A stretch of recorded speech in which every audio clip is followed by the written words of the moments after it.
Reading by Maria Euther. Story of My Life by Helen Keller. Chapter 2. I cannot recall what happened during the first months after my illness. I only know that I sat in my mother's lap or clung to her dress as she went about her household duties. My hands felt every object and observed every motion, and in this way I learned to know many things. Soon I felt the need of some communication with others, and began to make crude signs. A shake of the head meant no, and a nod, yes. A pull meant come, and a push, go. Was it bread that I wanted? Then I would imitate the acts of cutting the slices and buttering them. If I wanted my mother to make ice cream for dinner, I made the sign for working the freezer and shivered, indicating cold. My mother, moreover, succeeded in making me understand a good deal. I always knew when she wished me to bring her something, and I would run upstairs or anywhere else she indicated. Indeed, I owe to her loving wisdom all that was bright and good in my long night. I understood a great deal of what was going on about me. At 5 I learned to fold and put away the clean clothes when they were brought in from the laundry, and I distinguished my own from the rest. I knew by the way my mother and aunt dressed when they were going out, and I invariably begged to go with them.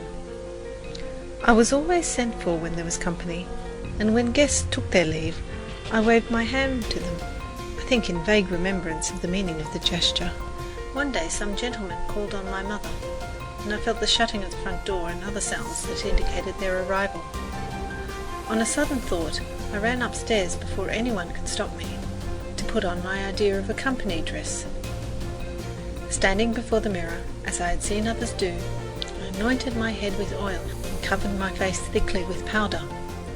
Then I pinned a veil over my head so that it covered my face, and fell in the folds down to my shoulders, and tied an enormous bustle around my waist so that it dangled behind, almost meeting the hem of my skirt. Thus attired, I went down to help entertain the company. I do not remember when I first realized that I was different from other people, but I knew it before my teacher came to me. I'd noticed that my mother and my friends did not use signs as I did when they wanted anything done, but talked with their mouths. Sometimes I stood between two persons who were conversing and touched their lips.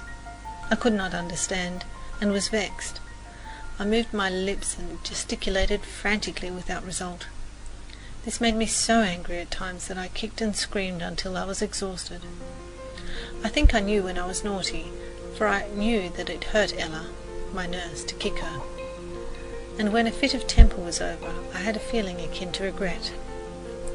But I cannot remember any instance in which this feeling prevented me from repeating the naughtiness when I failed to get what I wanted.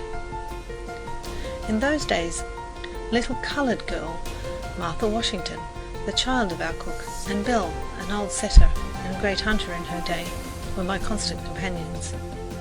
Martha Washington understood my science, and I seldom had any difficulty in making her do just as I wished. It pleased me to domineer over her, and she generally submitted to my tyranny rather than risk a hand-to-hand encounter. I was strong, active, indifferent to consequences. I knew my own mind well enough, and always had my own way, even if I had to fight tooth and nail for it. We spent a great deal of time in the kitchen, kneading dough balls, helping make ice cream, grinding coffee, quarrelling over the cake bowl, and feeding hens and turkeys that swarmed about the kitchen steps. Many of them were so tamed that they would eat from my hand and let me feel them. One big gobbler snatched a tomato from me one day and ran away with it. Inspired perhaps by Master Gobbler's success, we carried off to the woodpile a cake which the cook had just frosted, and ate every bit of it. I was quite ill afterwards, and I wonder if retribution also overtook the turkey. The guinea fowl likes to hide her nest in out-of-the-way places, and it was one of my greatest delights to hunt for the eggs in the long grass. I could not tell Martha Washington when I wanted to go egg hunting, but I would double my hands and put them on the ground, which meant something round in the grass, and Martha always understood. When we were fortunate enough to find a nest, I never allowed her to carry the eggs home, making her understand by emphatic signs that she might fall and break them. The sheds where the corn was stored, the stable where the horses were kept, and the yard where the cows were milked morning and evening were unfailing sources of interest to Martha and me. The milkers would let me keep my hands on the cows while they milked, and I often got well switched by the cows for my curiosity. The making ready for Christmas was always a delight to me. Of course I did not know what it was all about, but I enjoyed the pleasant odours that filled the house and the tidbits that were given to Martha Washington and me to keep us quiet. We were sadly in the way, but that did not interfere with our pleasure in the least. They allowed us to grind the spices, pick over the raisins, and lick the stirring spoons. I hung my stockings because the others did. I cannot remember, however, that the ceremony interested me especially, nor did my curiosity cause me to wake before daylight to look for my gifts. Martha Washington had as great a love of mischief as I. 2 little children were seated on the veranda steps one hot July afternoon.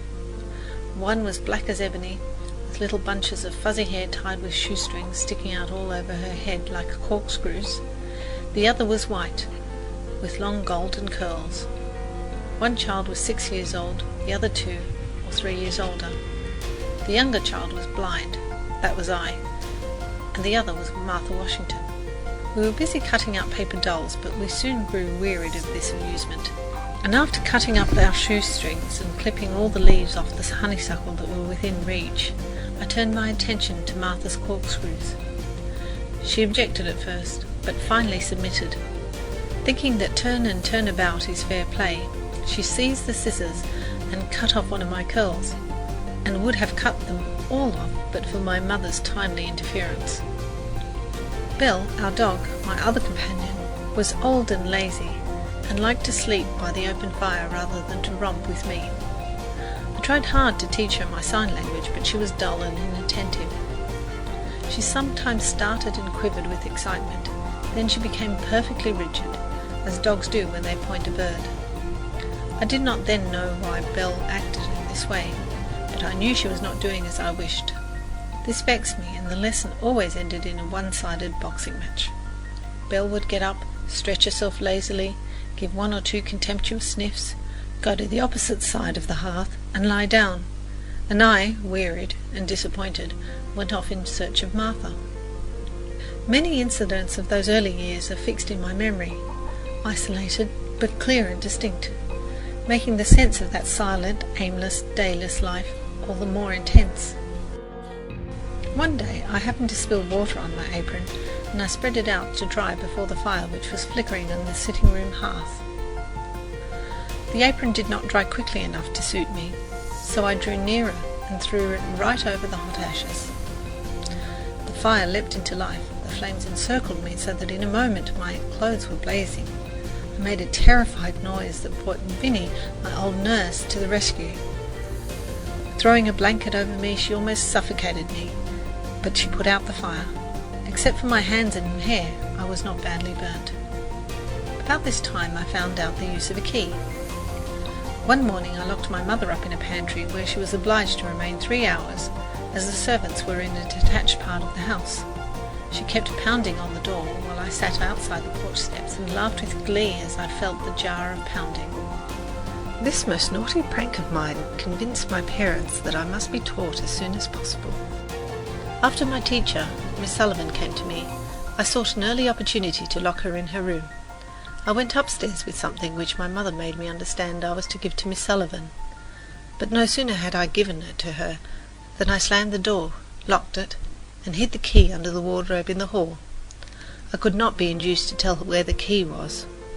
My father was obliged to get a ladder and take Miss Sullivan out through the window, much to my delight. Months after, I produced the key.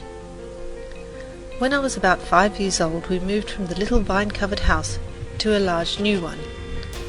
The family consisted of my father and mother, 2 older half-brothers, and afterward a little sister, Mildred. My earliest distinct recollection of my father is making my way through great drifts of newspaper to his side and finding him alone, holding a sheet of paper before his face. I was greatly puzzled to know what he was doing. I imitated this action, even wearing his spectacles, thinking they might help solve the mystery. But I did not find out the secret for several years. Then I learned what those papers were, and that my father edited one of them. My father was most loving and indulgent, devoted to his home, seldom leaving us except in the hunting season. He was a great hunter, I have been told, and a celebrated shot. Next to his family, he loved his dogs and gun.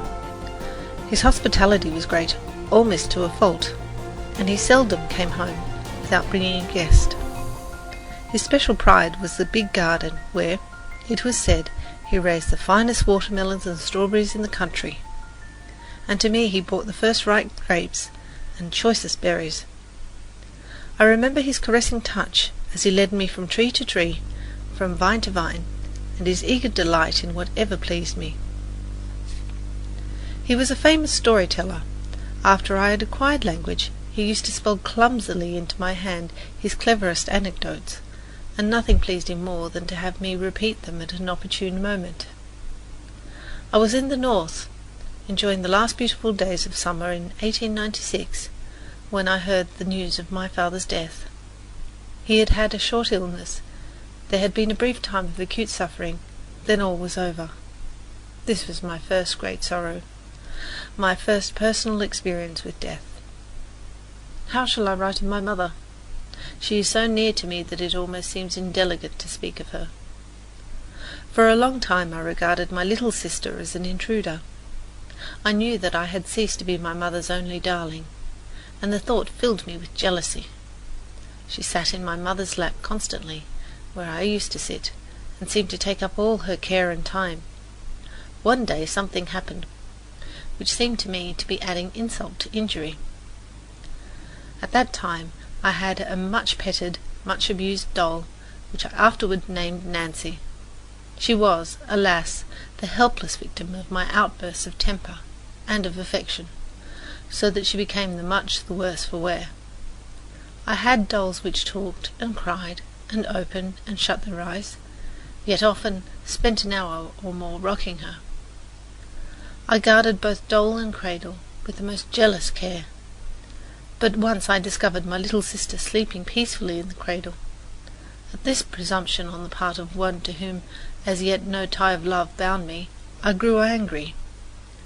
I rushed upon the cradle and overturned it, and the baby might have been killed had my mother not caught her as she fell. Thus, it is when we walk in the valley of twofold solitude we know little of the tender affections that grow out of endearing words and actions and companionship.